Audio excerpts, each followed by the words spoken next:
Welcome back. Now let's discuss this next issue, something that you and I mainly take for granted. A majority of girls in Africa miss up to 50 days of schooling each year due to menstrual-related challenges. Now this means that on average, a girl child may miss up to 300 days. That's almost a full year over a period of about 6 years or so. Now to highlight this issue and the solutions thereof, the Nelson Mandela Foundation, in partnership with Caring for Girls, Sanitary Towels and Menstrual Hygiene program, has launched this year's Keeping the Girl Child in School Kilimanjaro Challenge 2015. To find out a little bit more about this initiative, we are joined in the studio by Jerry Mabena, who is an ambassador for the Nelson Mandela's Trek4Mandela, as well as a young lady, Nombuso Sibiya, who is a beneficiary of Caring for Girls. A very good morning to you. Thank you so much for joining us. Good morning to you. Yeah, tell us a bit about this initiative and why you decided to continue to raise funds and highlight this particular aspect.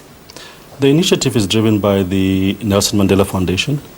So really we are just ambassadors who are supporting an initiative that we believe is absolutely pertinent in our country. I think for kids to lose up to 50 days of school in a year, it's a lot of day schools to be lost, which can never be recovered.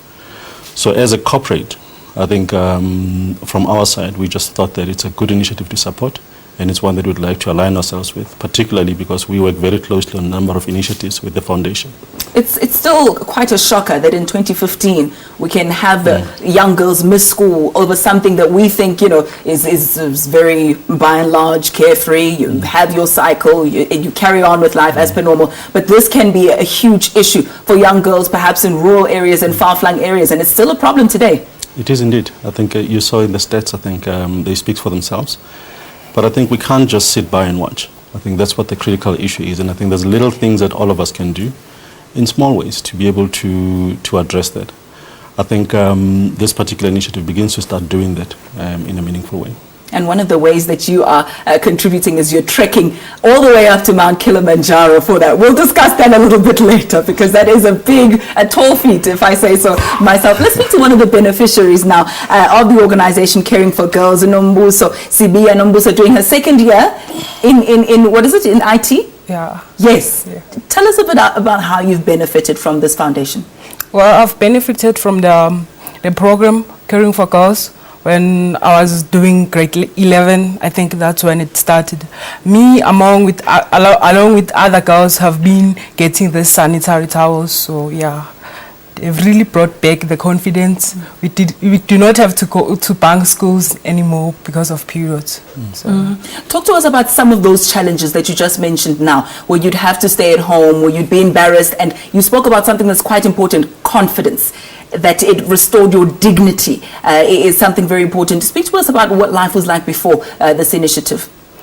Well, for me, I've never had to bank school because of my periods. But then I've had those days where I didn't have the pads, and then I would go to school maybe with a tissue or something, so which made the day like difficult. You are sitting there like making sure that something is not popping to prove that. And you're not able to focus in class and learn. Yeah. It seems as if everyone is looking at you and seeing what you're going through. So this program really helped. So the intervention helped you out a lot, and now as a young lady, you're furthering your studies. What do you hope to achieve with your qualification? Well, I'd like to become a software engineer one day, and then hopefully continue my studies to do my PhDs and stuff.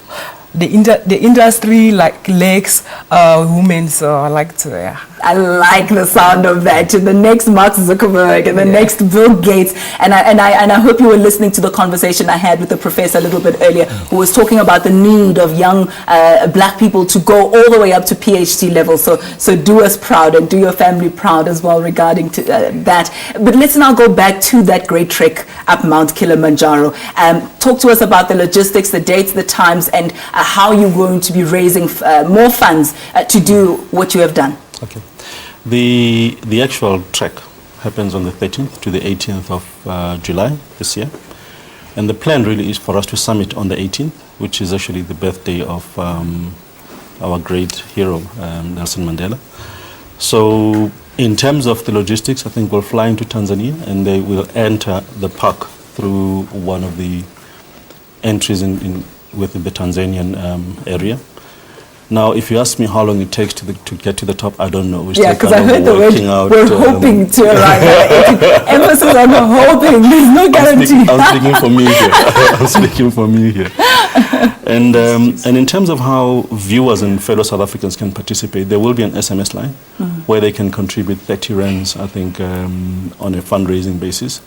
And I think there's still scope for other participants who may want to come and join the trek and come in with us, because the plan is really for those of us who are ambassadors to be able to raise as much money as possible. How much are you hoping to raise? About 1.5 million. 1.5 million? For some of us. Individual ambassadors are kind of giving a target. Yeah. So that's your personal target, 1.5 million. Well, listen, South Africans are quite a generous people, so it's not entirely impossible. As a collective, has there been a number that's been tallied? Not that I know of. Not that you know of. No, okay, so you have a lot of work to do. So you better get working. But before I let you go, any details on the SMS line as yet? I must actually go into this little gadget here and get it for you. I think it's SMS GirlChild. You SMS the word GirlChild or the words GirlChild? Yeah, to 42513. 42513. And you can pledge your 30 rands towards the cause. All right, so the words GirlChild to 42513 and a contribution of 30 rand will be made towards this initiative. We'll have to leave it there for now. You're very relaxed and calm and soft-spoken, unlike the person, your doppelganger, as we've been chatting off air. Some of my colleagues saying he looks a little bit like the Premier of the Free State Province, Mr. Ace Makashule. But thank you very much. One of my colleagues are saying something that I'm not going to repeat on air, that you're better looking. But let's leave it there. Congratulations. Do us proud and continue working hard. And thank you so very much for the initiative and the intervention that you have made. We hope to hear from you when you do summit on July the 18th, right? Give us a feedback on how you do that. All right, let's leave it there, at least for now. It's almost time for us to say goodbye.